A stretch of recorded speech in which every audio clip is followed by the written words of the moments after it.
Good morning. Good morning. Good morning. Yes. So it's a new day. We're here to do the Lord's work. Yes. So we have the Chronicle this morning. The big story on the front page says GRA edges closer to revenue target, mobilizes some 89.45 billion Ghana cedis out of revised 229.1 billion Ghana cedis annual target at the end of the first half of the year. And also on the front page this morning, we are told that ECG strengthens partnership with Brainfield to boost metering innovation. And Kojo Nkrumah, we are told, is also doing some work on education by building new blocks for some schools there. Nice. In his Okay, I have the daily graphic. President Mahama in Singapore for state visits. Also graphic Greta Home Fair opens Thursday. Highlights AI for smart cities, tech-driven homes. And Z9 helicopter crash probe underway. Reports expected in 30 days. But the big story is Ioko recovers 100 stolen vehicles. Warns public to be vigilant. And it comes with pictures of some, very high-end vehicles. Let me take you to the Daybreak newspaper. Big story. Bani Yusuf Suleimana Agalga Alabi tipped to replace Omane Boama. Also on the front page this morning, the story about the probe into what exactly happened in the Adansi area following the helicopter crash. Something here that says Galamsey fight, probe Amma Kofibua, TEEP petitions Yoko over release of seized excavators. TEEP, what is that? It's TEAP. I'm sure it's an acronym for an organization. Okay, so I'll bring you the daily guide and the front page stories. U.S. assists Ghana in helicopter crash investigation. No overstatement of public debt, and that's coming from the controller. Finance Ministry in 1.3 million Ghana cedi procurement breach. Top justices, lawyers rally for Tokono. Also 5 killed in 6 sustained injuries over Binyere land disputes. The overseer says investigation board begins work on Z9 helicopter crash. Dr. Kessel Atoforsen is quoted here as saying, also on the front page this morning, will ensure a peaceful by-election in Akotia. This coming in from Giorgio Pariado. And ADBMD commends University of Education Winneba for launching bold strategic plan. There are other stories here on the front page this morning. Yes, the Z9 helicopter crash investigation is also captured on the front page of the Daily Post newspaper. Also, GNAFF petitions Nursing Council to sanction GRNMA's David Tinkrai over derogatory remarks. And Ghana will soon have a commanding voice in the ICT industry across the globe. That's according to Dr. Kevo. And finally, from me, the BNFT says this morning, yield compression slow down to persist in second half of 2025 as Treasury prepares bond market return. Also on the front page this morning, FL Kofi leads women in fintech delegation to BOG.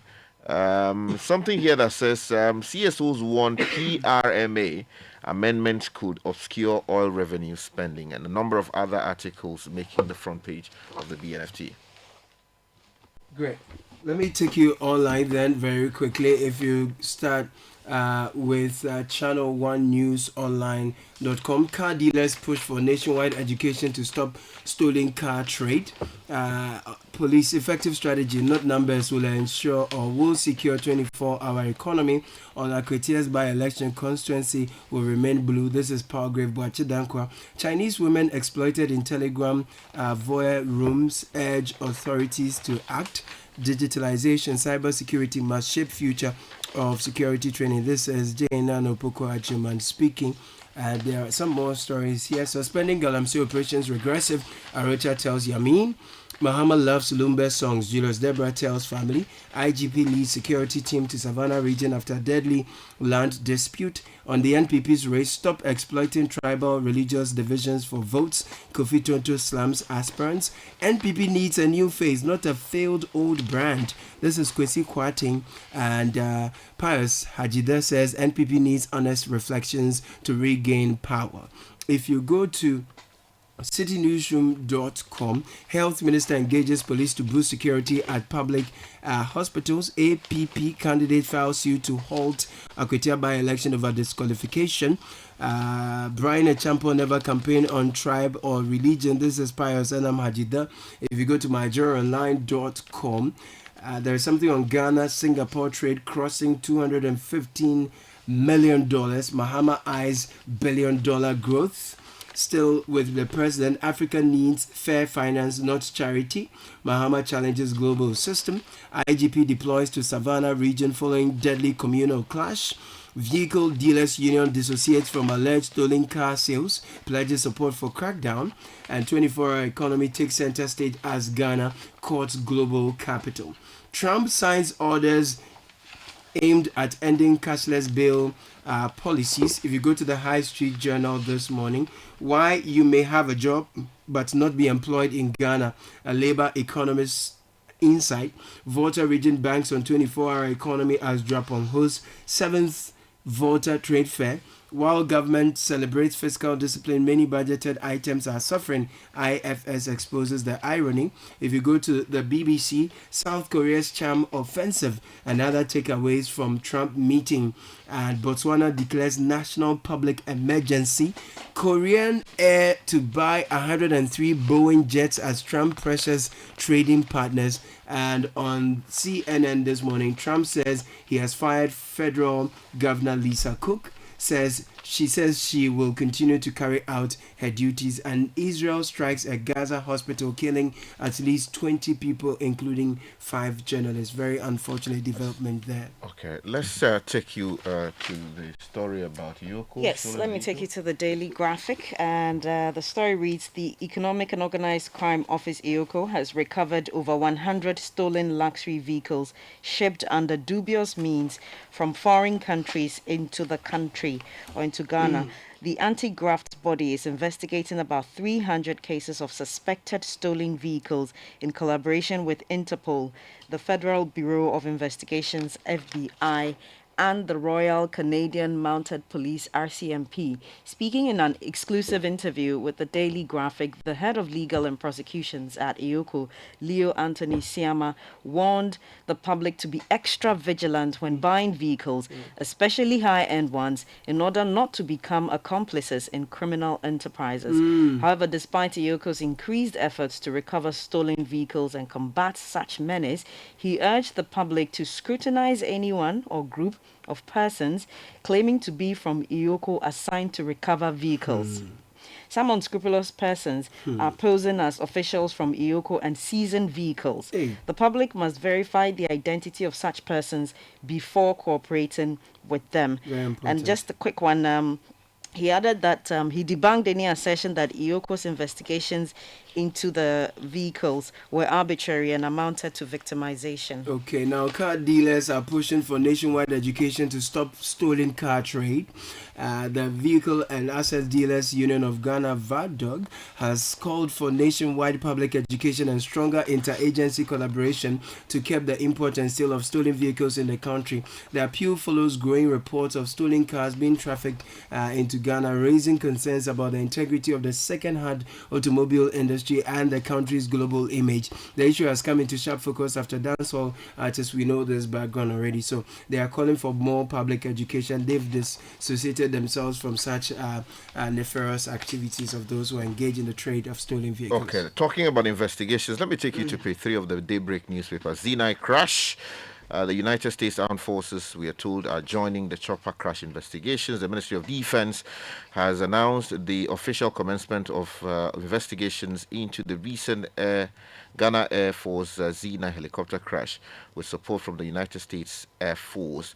Now, the crash which happened in the Ashanti region, we do know about that background, killed a number of our compatriots. Now, the story goes on to say that the Defense Ministry, in a release signed and issued by its acting minister, Dr. Kesela Toforson on Monday, August 25, 2025, disclosed that an investigation board has formally begun its work to uncover the cause of the crash. Now, he also said the board, chaired by the National Security Coordinator, included members from the Ghana Air Force and the Aircraft Accident and Incident Investigation and Prevention Bureau of the Ghana Civil Aviation Authority.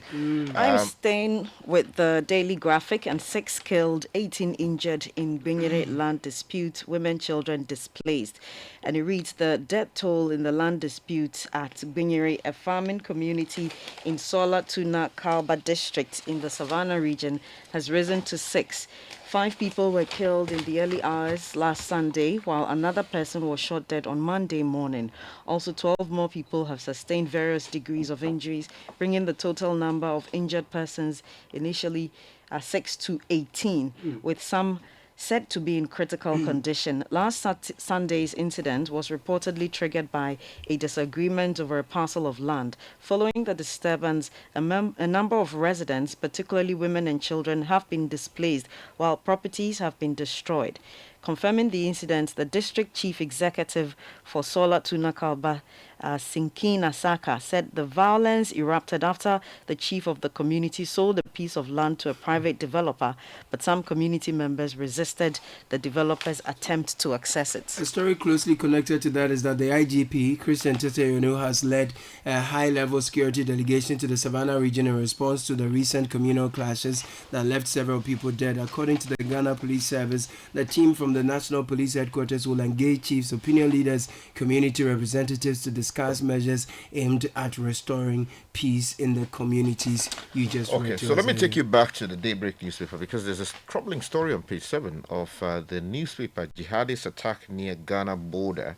And the story says a weekend attack by the jihadist group JNIM in Burkina Faso has resulted in the deaths of 4 government militiamen with their weapons looted. Now, Joy News correspondent Elias Tutanko reported from the Upper East region, indicating that the incident occurred on Saturday, August 23, in Bitu, a town located near the Ghanaian border in Boko municipality, raising concerns about the ongoing security crisis in the region.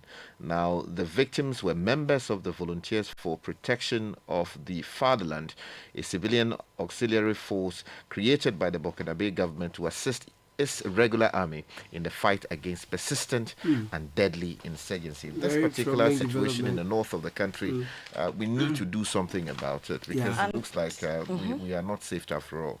Still on security, but down south, regarding the Akwetia by-elections, the National Commission on Small Arms is warning against carrying weapons. Now, the National Commission on Small Arms and Light Weapons has warned that the Akwetia by-election on Tuesday, September 2, 2025, will be a no-go area for weapons. The Commission has therefore cautioned political actors, party leaders, and the public against carrying lethal and non-lethal weapons, including firearms, tasers, pepper sprays, knives, and machetes during the electoral process.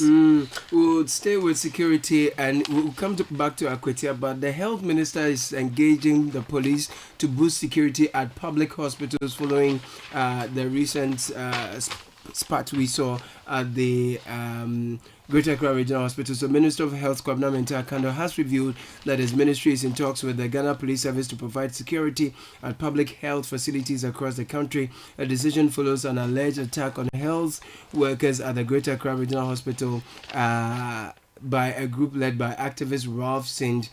Williams. So we heard him on the Breakfast News this morning talking about engaging the police DCEs to see how they can deploy some of the uniformed men. What is the latest on the investigations that they are conducting into what happened at Ridge? Yes. Have they arrested the people? I think I read somewhere they said that the investigation was done and that it will be presented to the minister on Monday. Well, that's I the read administrative that bit. But in terms of the people, the criminal investigations, have they, the police, the Goodman told us that one person at least was arrested at some point. Yes. But in terms of, what has happened since, we are not hearing anything from the police. That's true. This is unacceptable. It's irresponsible. We need to know what's going on. That's It is true. important. Meanwhile, if you go to the Overseer newspaper, Yes. we will ensure a peaceful by-election in Akwetia. This is Opariado speaking. The National Youth Organizer of the National Democratic Congress, George Opariado, has reiterated the party's commitment to peace and lawfulness ahead of the Akwetia by-election. Now, he emphasized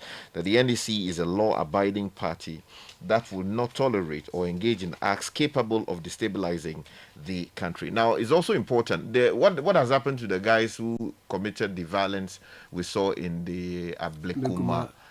North limited rerun? We are not hearing anything from the police. Is there a cover-up of some kind, or what's going on? We need to know what is happening so that we don't encourage people to misbehave again. Yeah. 2 months or more or thereabout after what had happened, Yeah. we are not seeing any movement in terms of bringing the people to justice. That's true. Yet we are going into other by-elections. With new promises. Exactly. There was a story about overstatement of public debt in one of the papers. I want to if you've stay with seen the that. subject of crime. Let's There's do a that. story in the Daily Guide newspaper. A woman arrested for allegedly stealing baby in Wa. And it reads, the Upper West Regional Police Command has arrested Abuna Martha Manebe, 38, for allegedly stealing a 1-week-old baby and other valuables belonging to the baby's mother at Wa Market, Kejetia.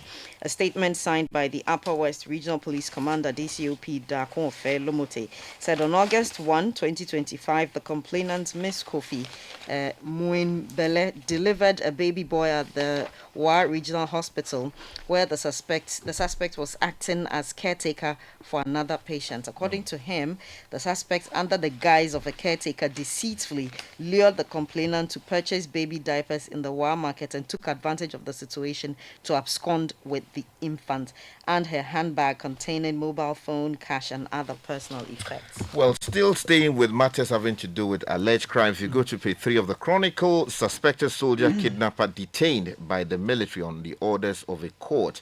Now, Bernice Besse reporting on page 3 of the newspaper says Corporal Bernard Botte of the Ghana Armed Forces, along with 6 alleged civilian accomplices, has once again been remanded by the Circuit Court in Accra in connection with an armed robbery and kidnapping incident involving a fuel tanker. Now, the accused first appears before His Honor Samuel Bright Aqua on August 11, 2025, where they all pleaded not guilty to 4 charges, including conspiracy to commit robbery, and kidnapping. It goes on to provide further details, but we're told that the people involved have been detained by the military following orders from the court. Okay, now, Caleb, let me bring you 2 stories from the Public Accounts Committee sittings. Now, the Public Accounts Committee, of Parliament, has referred the Ministry of Finance to the Attorney General and Minister of Justice for prosecution over procurement infractions amounting to 1.3 million Ghana cedis flagged in the 2024 Auditor General's report. The decision was taken at a PAC sitting yesterday after it emerged that the ministry had breached the Public Procurement Act by awarding contracts above the allowable thresholds without approval from the entity tender committee. According to the Auditor General's findings, the Finance Ministry awarded 3 separate contracts for hotel services, each exceeding the prescribed limit.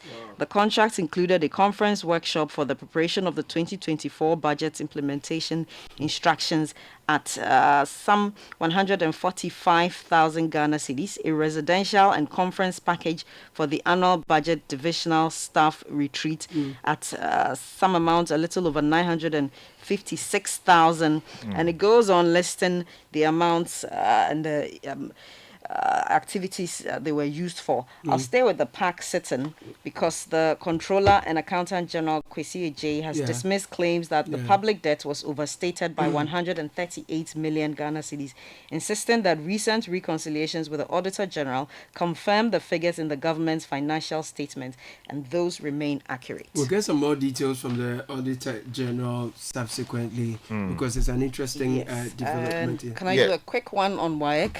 Okay, sure. Yes. Yes, and at the back page of Daily Graphic, WAEC backs GES to dismiss officials involved in exam malpractice. Okay. The West African Examinations Council, WAEC, has thrown its full weight behind the Ghana Education Service, GES, to dismiss any examination official found to have engaged in malpractices in the ongoing West Africa Senior School Certificate Examination for school candidates. That's WASI SC. The move, it said, was a step in the right direction to help deal with the canker of examination malpractice. Yes, we back it so that it will deter others from engaging in such practice.